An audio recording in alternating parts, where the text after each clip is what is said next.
अथ 46 सर्गः। हतान् मन्त्रिसुतान् बुद्ध्वा वानरेण महात्मना रावणः संवृताकारश्चकारमतिमुत्तमाम् सविरूपाक्षयूपाक्षौ दुर्धरम् चैव राक्षसम् प्रघसम्भासकर्णम् च पञ्चसेनाग्रनायकान् सन्दिदेश दशग्रीवो वीरान्नय विशारदान् हनूमद्ग्रहणे व्यग्रान् वायुवेगसमान् युधि यातसेनाग्रगाः सर्वे महाबलपरिग्रहाः सवाजरथमातङ्गाः सकपिः शास्यतामिति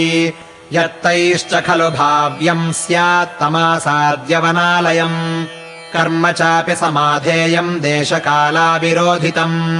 न ह्यहम् तम् कपिम् मन्ये कर्मणा प्रतितर्कयन् सर्वथा तन्महद्भूतम् महाबलपरिग्रहम् वानरोऽयमिति ज्ञात्वा न हि शुध्यति मे मनः नैवाहम् तम् कपिम् मन्ये यथेयम् प्रस्तुता कथा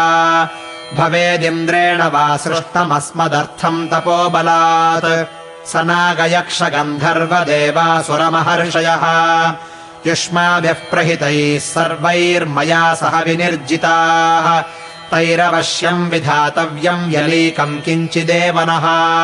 तदेव नात्र सन्देहः प्रसह्य परिगृह्यता यातसेनाग्रगाः सर्वे महाबलपरिग्रहाः सवाजरथमातङ्गाः सकपिः शास्यतामिति नावमन्यो भवद्भिश्च कपिर्धीरपराक्रमः दृष्टा हि हरयः पूर्वे मया विपुलविक्रमाः वाली च सह सुग्रीवो जाम्बवांश्च महाबलः नीलः सेनापतिश्चैव ये चान्ये द्विविदादयः नैव तेषाम् गतिर्भीमा न तेजो न पराक्रमः न मतिर्न बलोत्साहो न रूपपरिकल्पनम् महत्सत्त्वमिदम् ज्ञेयम् कपिरूपम् व्यवस्थितम् प्रयत्नम् महदास्थाय क्रियतामस्य निग्रहः कामम् लोकास्त्रयस्येन्द्राः ससुरासुरमानवाः भवतामग्रतस्थातुम् न पर्याप्तारणाजिरे तथापि तु न यज्ञेन जयमाकाङ्क्षतारणे आत्मा रक्ष्यः प्रयत्नेन युद्धसिद्धिर्हि चञ्चला ते स्वामि वचनम् सर्वे प्रतिगृह्य महौजसः समुत्पेतुर्महावेगाहुताश समतेजसः रथैश्च मत्तैर्नागैश्च वाजिभिश्च महाजवैः शस्त्रैश्च विविधैस्तीक्ष्णैः सर्वैश्चोपहिता बलैः ततस्तु ददृशुर्वीरा दीप्यमानम् महाकपिम्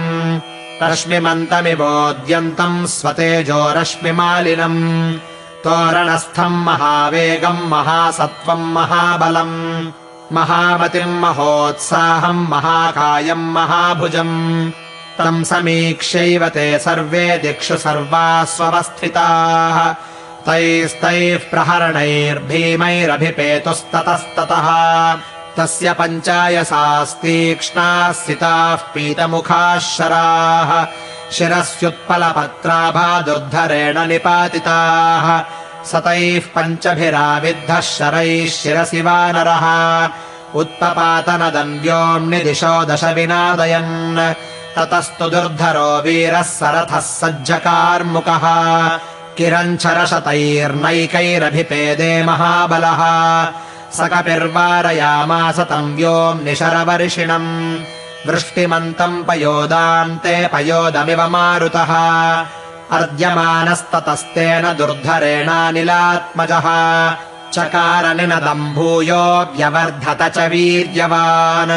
स दूरम् सहसोत्पत्य दुर्धरस्य रथे हरिः निपपात महावेगो विद्युद्राशिर्गिराविव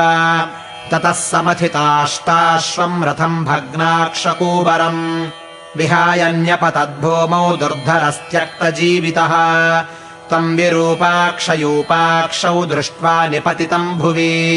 तौ जातरोषौ दुर्धर्षावुत्पेततुररिन्दमौ सताभ्याम् सहसोत्पृत्य विष्ठितो विमलेऽम्बरे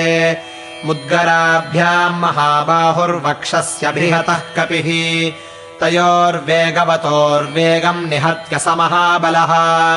निपपात पुनर्भूमौ सुपर्ण इव वेगितः ससालवृक्षमासाद्य समुत्पाट्य च वानरः तावुभौ राक्षसौ वीरौ जघानपवनात्मजः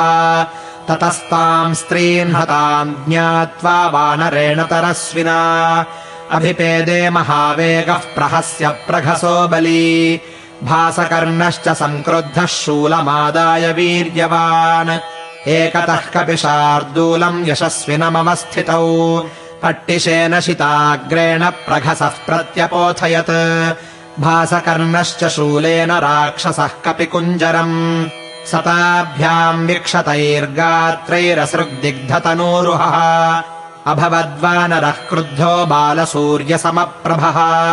समुत्पाट्य गिरेः शृङ्गम् समृगव्यालपादपम् जघान हनुमान् वीरो राक्षसौ कपिकुञ्जरः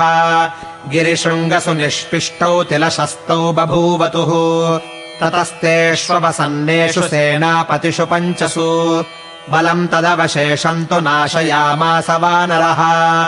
अश्वैरश्वान् गजैर्नागान् योधैर्योधान् रथैरथान् स कपिर्नाशयामास सहस्राक्ष इवासुरान् हयैर्नागैस्तुरङ्गैश्च भग्नाक्षैश्च महारथैः